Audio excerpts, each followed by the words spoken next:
Bro, seroprevalence Amerika itu sudah di atas 49%.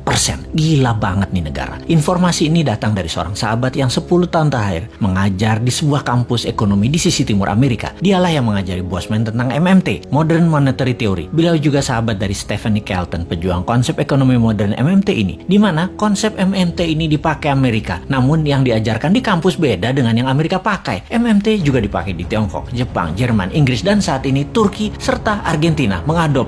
Untuk Indonesia, tenang. Kalau Newman jadi pegang kendali, pasti pakai MMT. Pada sabar ya, dan terus berjuang memintarkan masyarakat. Lihat ilmunya, fokus di ilmunya, dan jangan fokus di populernya seseorang, karena kebanyakan mereka ingin menarik di panggung politik, fokusnya membuat populer saja. Seperti para calon-calon saat ini, mencari populer tanpa punya konsep bernegara. Kembali ke informasi sepotong di atas. Pertanyaan di kepala saya selanjutnya adalah, apaan tuh seroprevalence? Sehingga saya pun bertanya kepadanya. Seroprevalensi adalah jumlah individu dalam suatu populasi yang menunjukkan hasil positif baik untuk penyakit tertentu berdasarkan spesimen serolog atau serum darah. Jadi, menurut sahabat saya ini, di Amerika kekebalan tubuh imunitas terhadap COVID lebih dari 49,1% dari populasi. Dan ini hebat, ditambah yang telah berhasil divaksin adalah 13,7% saat ini. Maka Amerika sudah mendekati herd immunity. Ya terang saja nonton final NBA kemarin pada nggak pakai masker. Kenapa hebat? Karena mayoritas kekebalannya didapat dari alami, yaitu natural herd immunity. Gak heran dalam diskusi di Clubhouse, Elon Musk mengatakan, unvaccinated sperm